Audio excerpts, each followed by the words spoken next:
Hey, what's up, you guys? I want to share this.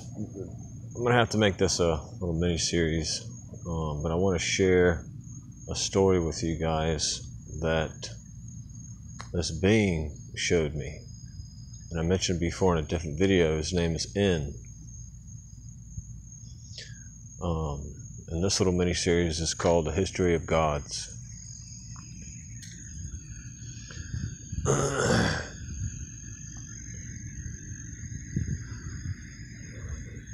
When the deities of life, from the realm of life,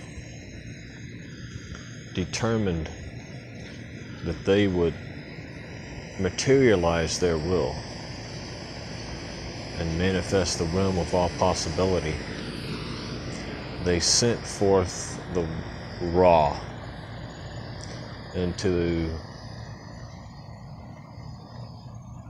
various places in the cosmos, what would be our cosmos. Now, there are various realms that the deities of life chose to send the Ra, and the Ra would work together to form a greater realm, the realm of all possibility. And so the Ra appeared in different realms. However, there was one Ra who, upon appearing in our locality, what would be our cosmos, or universe, or whatever, he immediately turned from his station, from his duties, and just became slothful, loathsome, and very, very quickly began just being hated by all the other Ra. And eventually, this one particular fella, his name is Raga, and Raga essentially became the corrupter, and he became envious and scornful towards the other Ra and rebelled against his station. Now, you gotta imagine that the Ra are essentially the most powerful beings in the entire cosmos at this time, apart from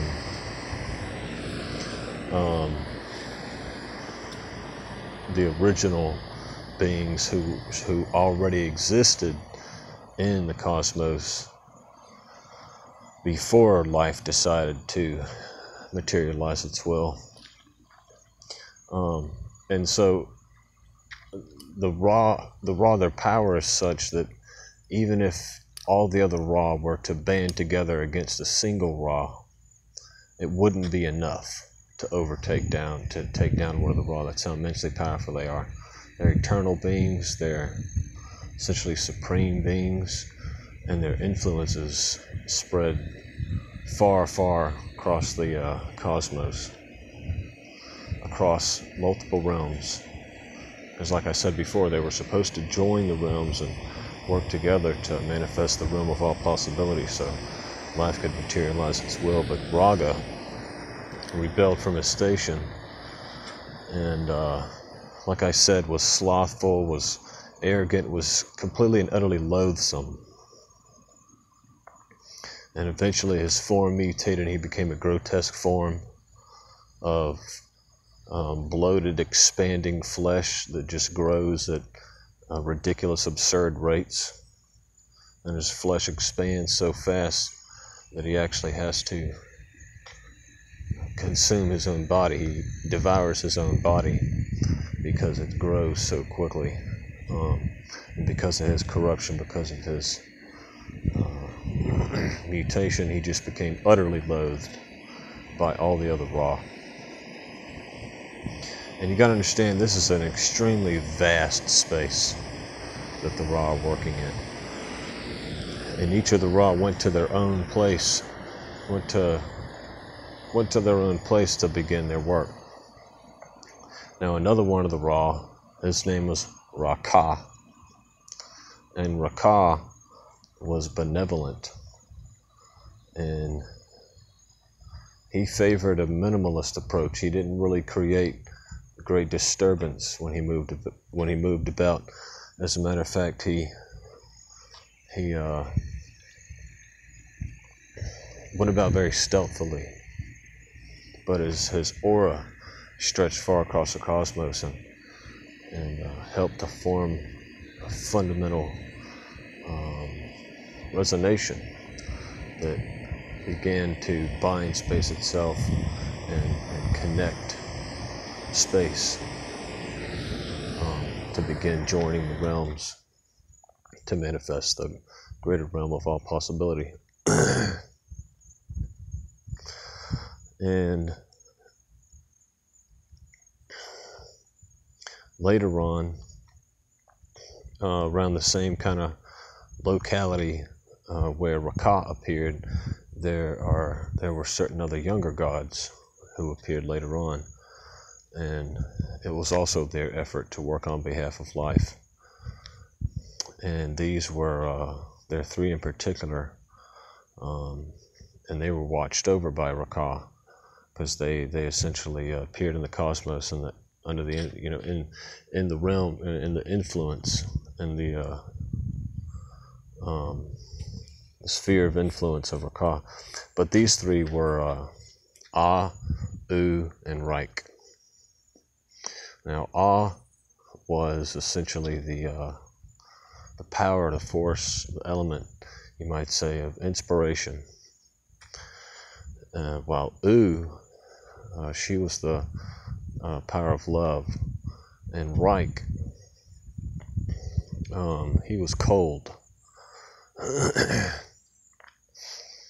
And basically, A and U were kind of like husband and wife, but they could never be joined together. They could never come in physical contact with one another. If they ever experienced union, it would create a cataclysmic event that would manifest all possibility at once, and it would be an epitopal disaster. Possibility is supposed to manifest, gradually. But anyway, and so Ryke, his cold aura served to act as a barrier between A and U. And so he divided them, because A and U were naturally drawn together. So without the cold aura of Ryke separating them, they would naturally join in union and create a devastation. Not because they're evil or anything. They wouldn't want it to happen. It's just the nature of the composition of what they are. Inspiration and love worked together across the early cosmos to help developing life and to gather elements which would help sustain life. Now, Ryke himself was a warrior, and he defended that relative locality from alien forces and such, particularly the forces of Raga. Raga had two sons, Azagag and Mog.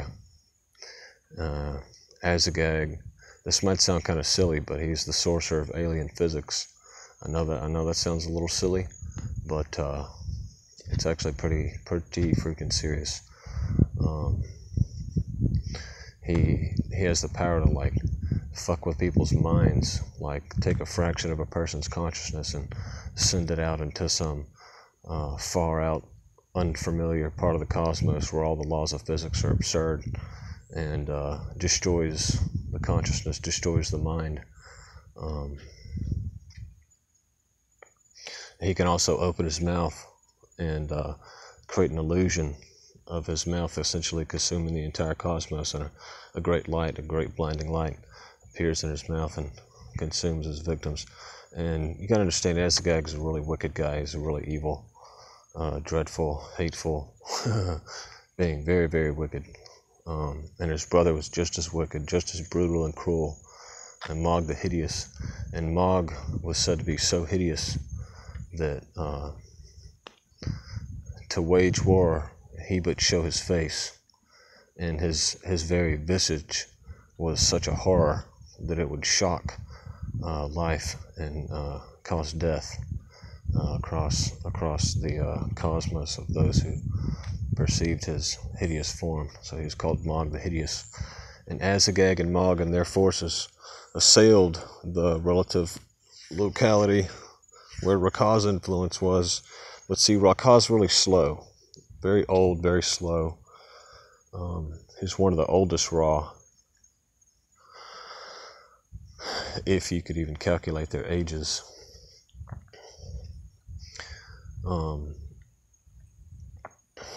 But Ryke would defend them from Azagag and Mog, particularly Azagag. Azagag was a lot more violent. He traveled much greater distances across the cosmos and was a much more of a threat.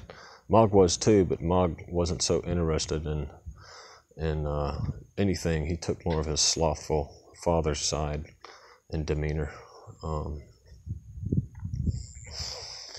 But there was a period, a great time of peace occurred in the relative locality of the influence of Raka.